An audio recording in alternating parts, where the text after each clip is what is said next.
Good morning. It's time to begin our Bible class this morning. Before we begin our study, we'll begin with a word of prayer this morning.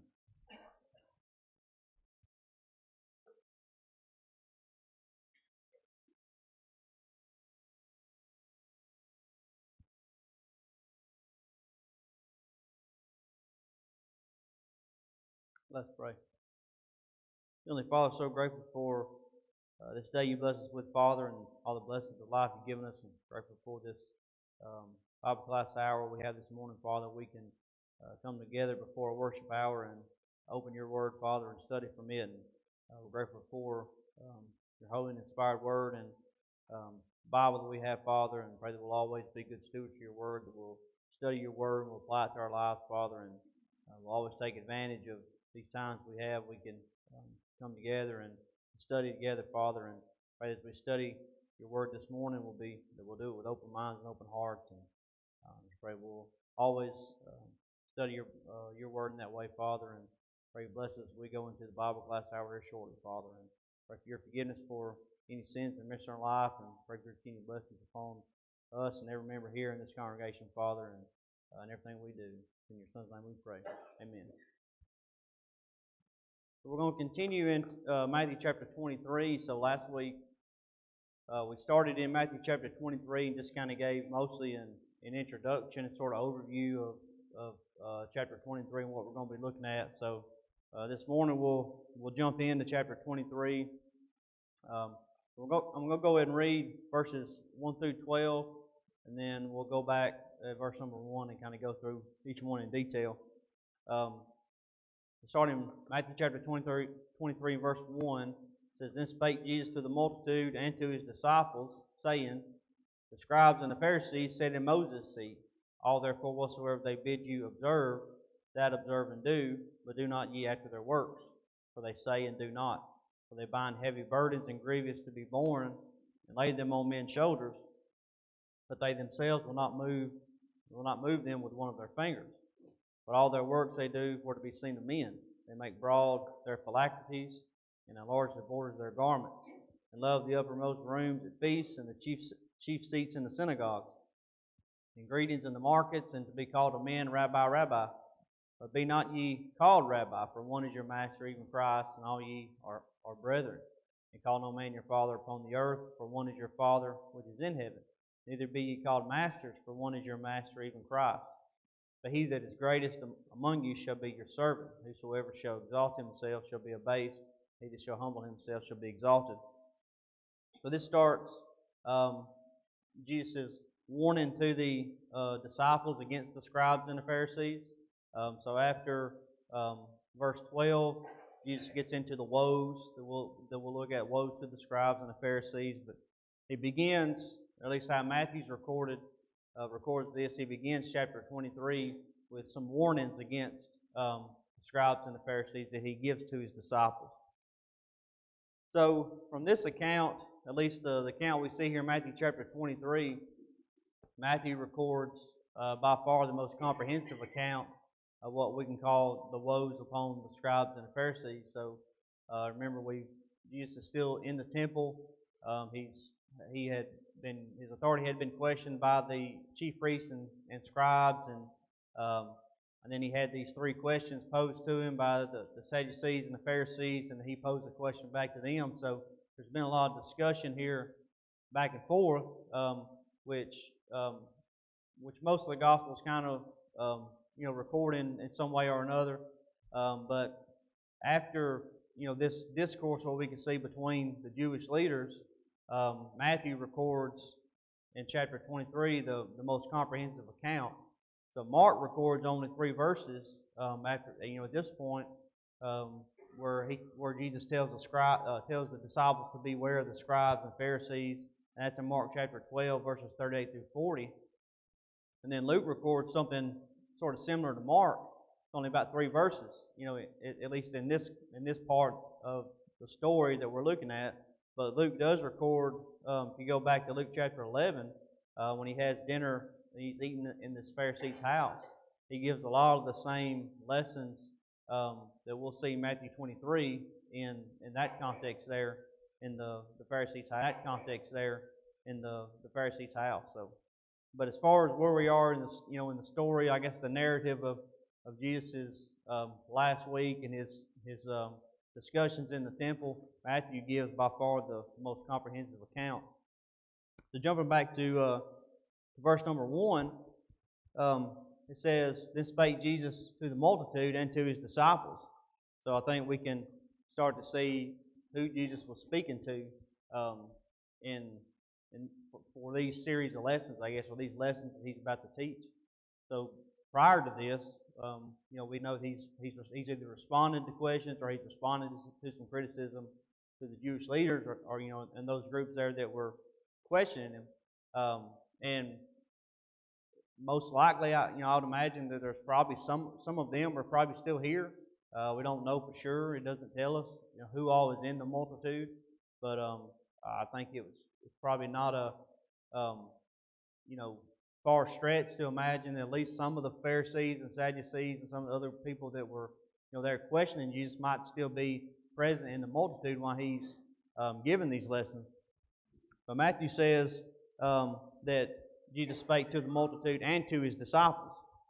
So his disciples were obviously with him. They've been here with him the whole time.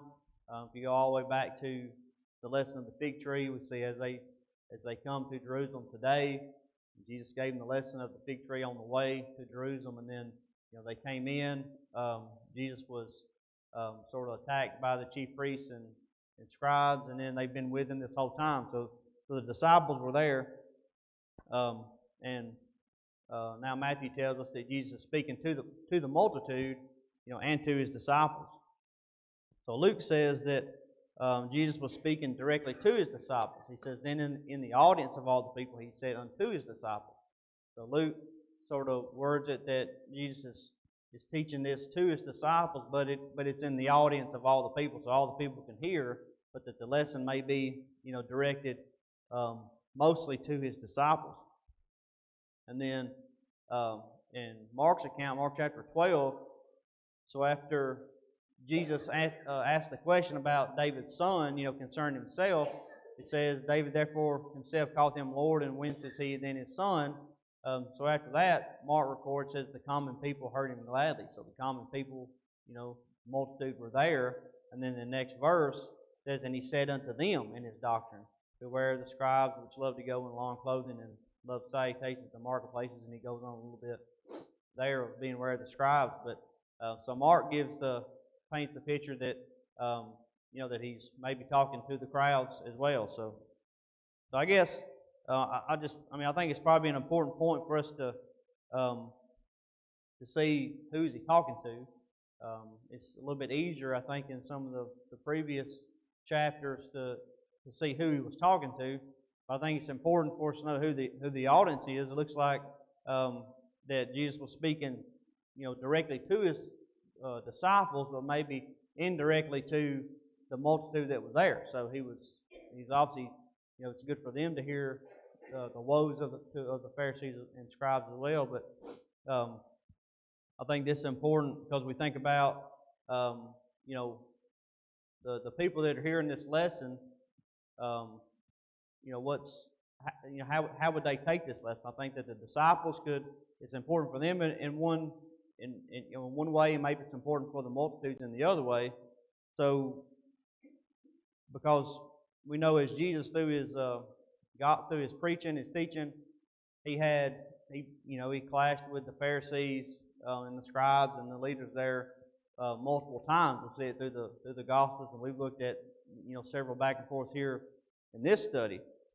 But this will really just be just the beginning for the disciples, because they had a lot of very similar clashes with the Jewish leaders and the Pharisees and the scribes as they go throughout their evangelism. So I think it's an important lesson for them, because Jesus is telling them, beware of these scribes and Pharisees, and then he gives a lot of individual rebukes that they're doing.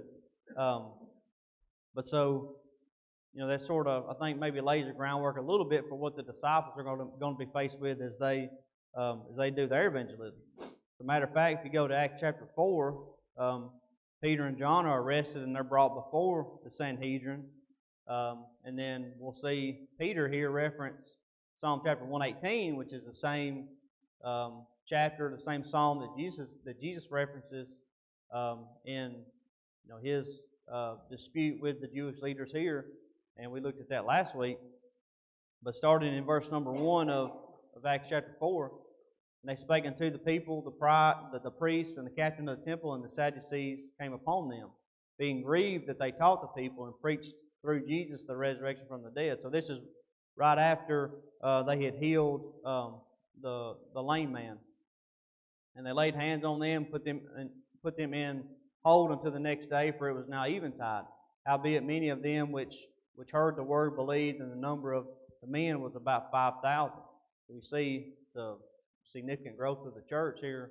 There's 5,000 in Acts chapter 4. We had 3,000 in Acts chapter 2. It came to pass on the morrow that their rulers and elders and scribes, and Annas the high priest, and Caiaphas, and John, and Alexander, and as many as were of the kindred of the high priest, were gathered together at Jerusalem.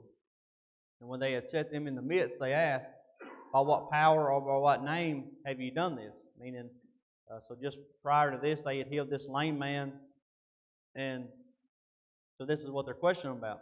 Then Peter, filled with the Holy Ghost, said unto them, ye rulers of the people and elders of Israel, if we this day be examined of the good deed done to the impotent man, by what means is he made whole? Be it known unto you all, and to all the people of Israel, that by the name of Jesus Christ of Nazareth, whom ye crucified, whom God raised from the dead, even by him doth this man stand here before you whole.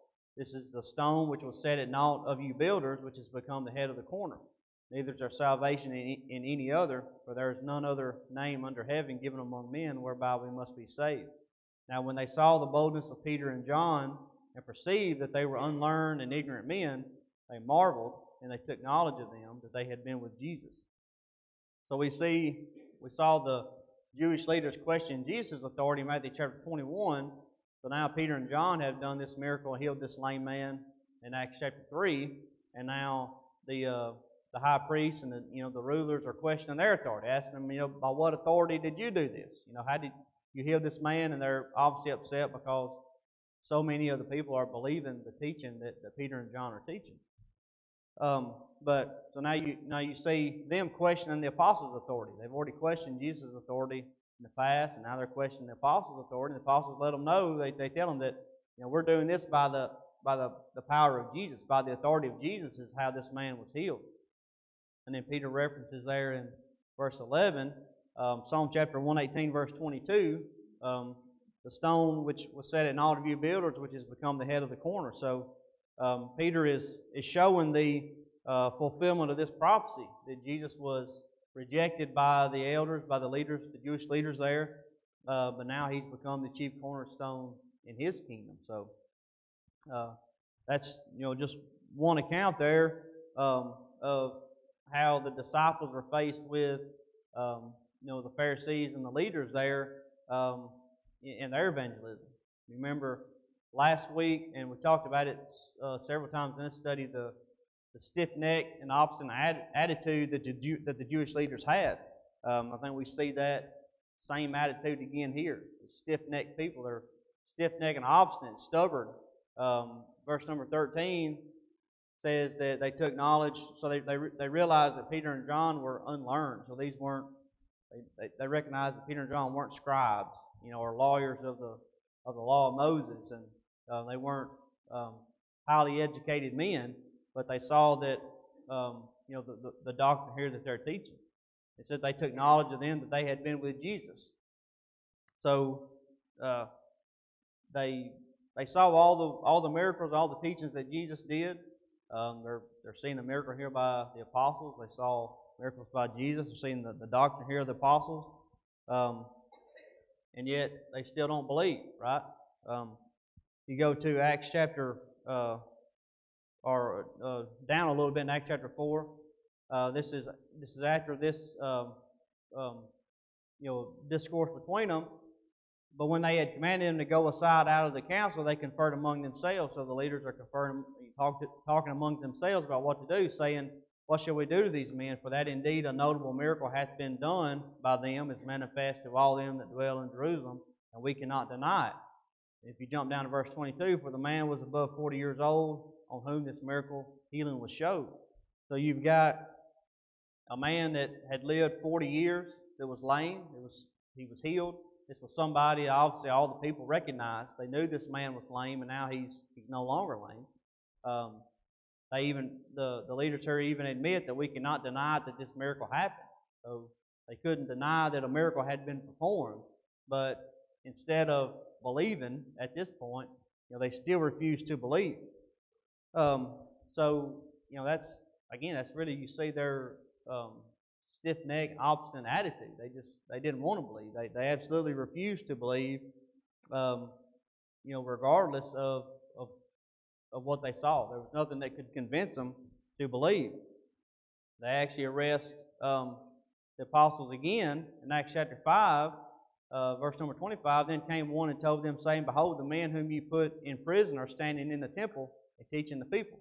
Then went the captain with the officers and brought them without violence, for they feared the people, thus they should have been stoned." So again, you see that same fear of the people that the leaders had here that they had with Jesus. Verse 27, "When they had brought them, they set them before the council, and the high priest asked them, saying, Did not we straitly command you that you should not teach in this name? And behold, you have filled Jerusalem with your doctrine, and intend to bring this man's blood upon us." So Jesus' blood was on them. They're the ones that killed Jesus, right? They put him to death. We have the accounts there of from at least from Matthew chapter 21, but we know before that they had intended to put Jesus to death. So we've got their solid intent to kill him. They killed him. The apostles are teaching to the people that this is what has happened. That the leaders killed him. That the Jewish people killed Jesus. Now he's been raised from the dead. But the leaders didn't like this, and they said, "Well, you filled Jerusalem with your doctrine. Now you're trying to bring this man's blood upon us." Well, his blood was upon them. They're the ones that killed him. So, but again, you see that stiff-necked attitude that they're not even willing to take responsibility for their own action. That it's not their fault, sort of way, or something. That's they just refuse to believe, and now refuse almost seemingly to accept responsibility for what they had done. So. You see the stiff-necked attitude, and then Paul even points out the irony in this situation in Acts chapter 13. He says, "Men and brethren, children of the stock of Abraham, whosoever among you feareth God, to you is the word of this salvation sent. For they that dwell at Jerusalem and their rulers, because they knew him not, nor yet the voices of the prophets, which are read every Sabbath day, they had fulfilled them in condemning him. And though they found no cause of death in him, yet desired they Pilate that he should be slain. And when they had fulfilled all that was written of him, they took him down from the tree and laid him in a sepulchre, but God raised him from the dead." So Paul even points out sort of the irony of the whole situation, in that you had all of these Old Testament prophecies that were written concerning Jesus and concerning his death, concerning what would happen to him, and that all of these Old Testament prophecies are read in the synagogues every Sabbath day. You've got the scribes, who would be those responsible for keeping the writings and distributing them amongst the synagogues. And these people are reading these prophecies in the Old Testament in a synagogue every day. And yet the rulers still did not realize that they were fulfilling these Old Testament prophecies and what they had done.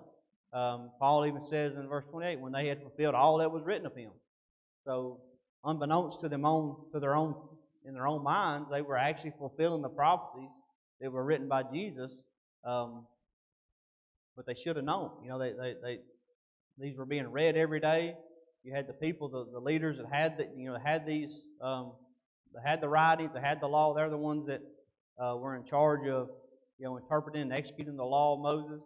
But they were still ignorant of the law. But it all goes back to their stiff-necked and obstinate attitude. They didn't necessarily want to do what was right. They wanted to do what was pleasing to them.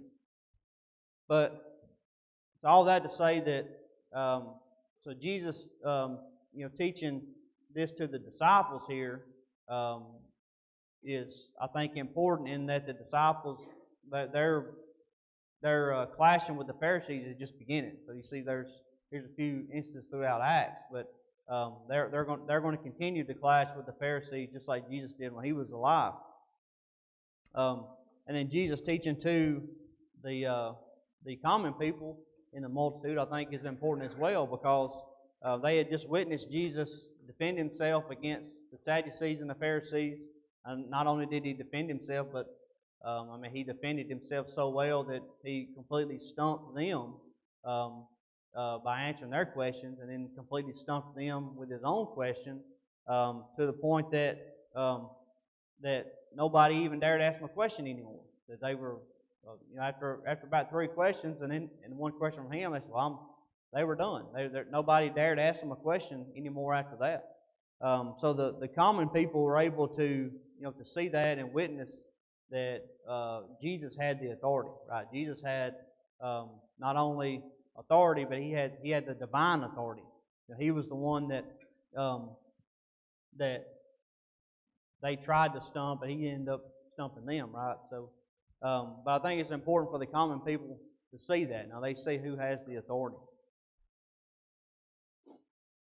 So Matthew chapter 13, I guess just sort of an overview, kind of how this is broken down. So the first 12 verses is Jesus speaking to his disciples in the presence of the multitude, and he's giving warnings against the scribes and the Pharisees. So there's some, some general warnings that he's telling them what to do, some things to do and not to do. And then when you get into verse number 13, throughout the rest of the chapter, then Jesus lays out these specific woes unto the scribes and the Pharisees, and he'll start rebuking them for specific things that they're doing. That's sort of the layout here of Matthew chapter 23. When we think of who Jesus is talking to, this is who he's talking to, and this is kind of the lesson that he's going to teach. So jumping into down to verse number 2, speaking to the multitude and the disciples, Jesus saying, the scribes and the Pharisees sat in Moses' seat. So there's some debate around, there's at least a little debate around, what does it mean that the scribes and Pharisees sat in Moses' seat?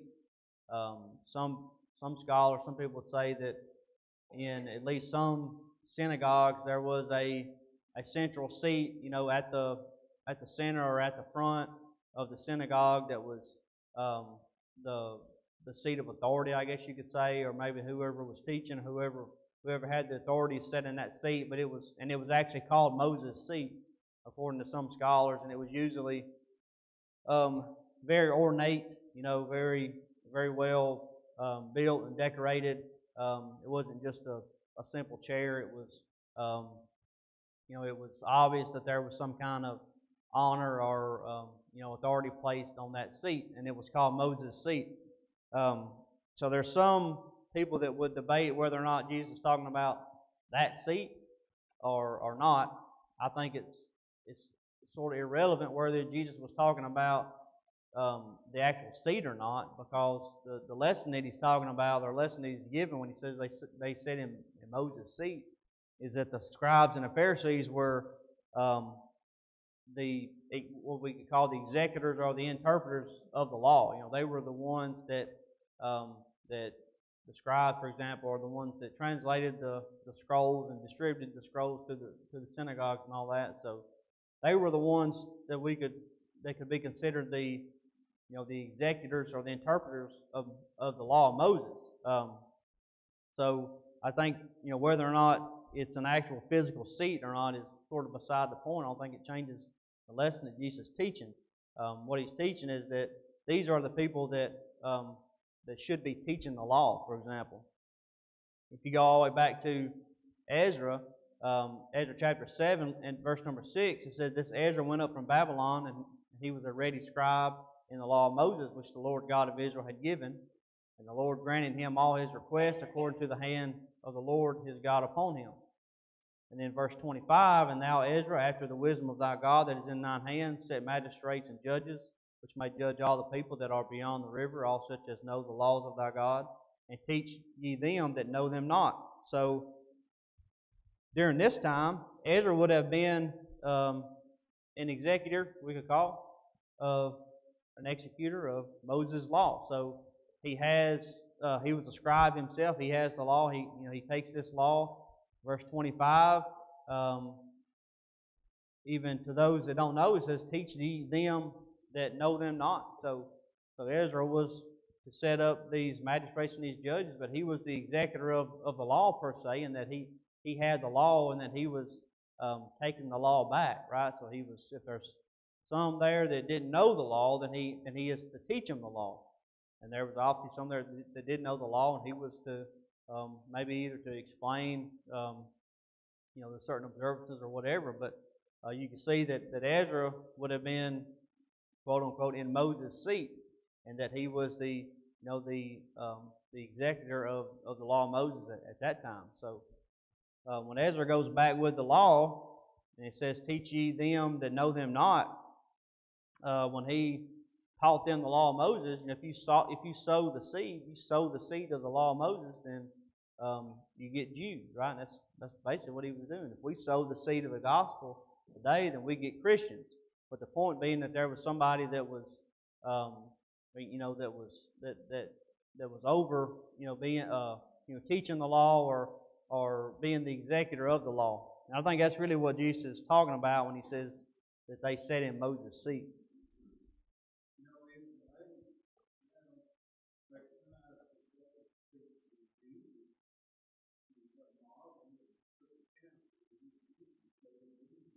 Right, yeah.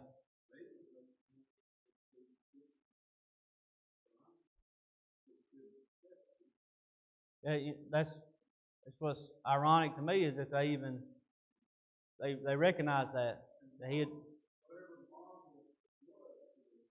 That's what they did.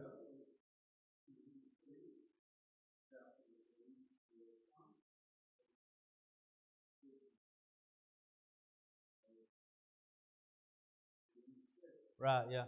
Well, you would think that you had Jesus teaching, and he astonishes you, amazes you by his doctrine, then you kill him. And then his disciples come back and say, "Well, he's been raised from the dead," and you've got all these people that actually saw Jesus raised from the dead. Now they're teaching, you're amazed by their doctrine, you think you put two and two together, so maybe there's something to this, But right, yeah. So, yeah, to me, that's the major irony of the whole thing. These are the people that should have known all this. Paul said these Old Testament prophecies and scriptures were being read in the synagogue every day. And they should have been the ones that knew the law, especially. They were the ones that were, like I said, they were in Moses' seat. They were the executors of the law, per se. But I guess it goes back to the heart, this stiff-necked and obstinate attitude that they didn't want to believe. So looking at verse number 3 in Matthew 23, Jesus tells them, all therefore whatsoever they bid you observe, that observe and do, but do not ye after their works, for they say and do not.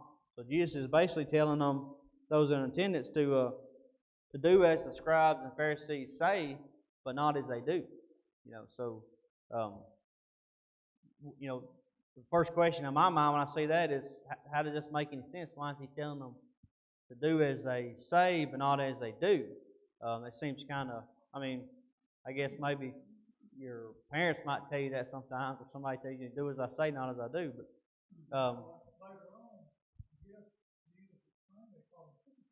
right. That's exactly right. Yeah.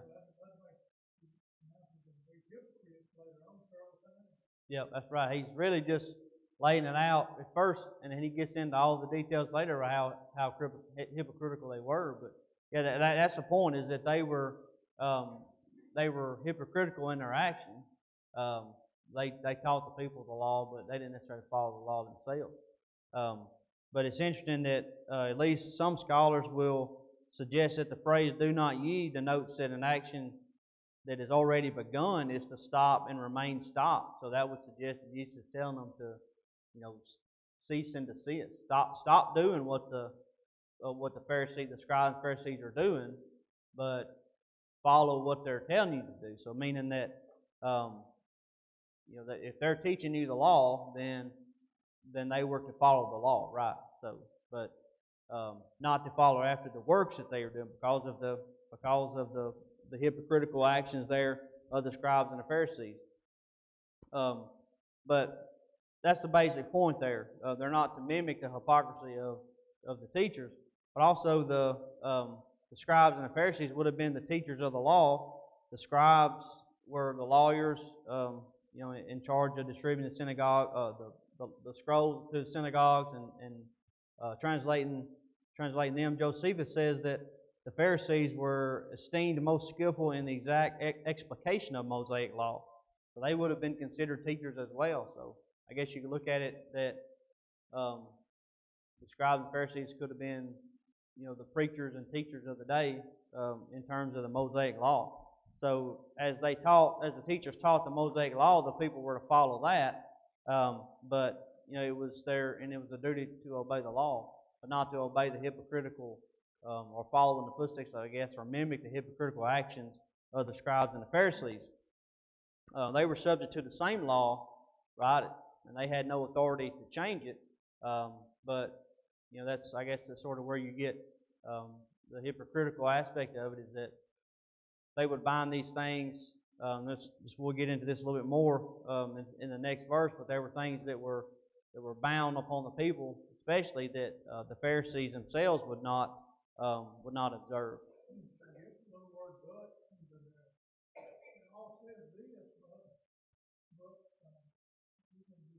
Right, yeah. Yeah.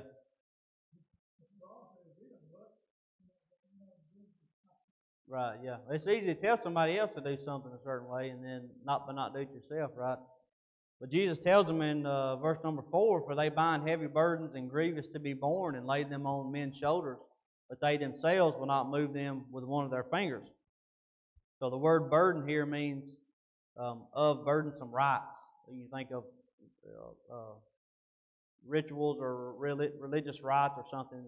So of burdensome rites. So the Pharisees lay heavy burdensome rites upon the people. And then this same word is used in Matthew chapter 11, verse 30, the word for burden. But they are translated as a little slightly different in Matthew chapter 11, verse 30, when Jesus says, "My yoke is easy and my burden is light." The word burden there says is of the obligations Christ lays upon His followers, and styles a burden by way of the contrast to the precepts of the Pharisees, the observance of which was most oppressive. So even in the definition of the same word, you can see two definitions. One being in Matthew 23 and verse 4, where Jesus says they lay heavy burdens upon the people. There's heavy burdens, of religious rites and rituals or whatever that are heavy and burdensome to the people. And Jesus contrasts that in Matthew 11 and verse 30 when He says, "My yoke is easy, my burden is light." Actually, the meaning of the word there is an actual contrast to the oppressive burden that the Pharisees had given. So Jesus is saying, I guess you can look at it in that way, that the Pharisees give you this heavy burden, my burden is light. I thought that was an interesting contrast, that you see the same word is translated a couple different ways. You see the same thing here in Matthew chapter 15, starting verse 1. Then came Jesus to the scribes and Pharisees which were in Jerusalem, saying, Why do thy disciples transgress the tradition of the elders? For they wash not their hands when they eat bread. So the Pharisees are upset because Jesus' disciples had transgressed the tradition of the elders. They weren't upset that they transgressed the law of Moses. They were upset that they had transgressed the tradition of the elders. So there was some things that the Pharisees put on the people. We could say extra burdens in addition to the law of Moses, that traditions and things that they had bound upon the people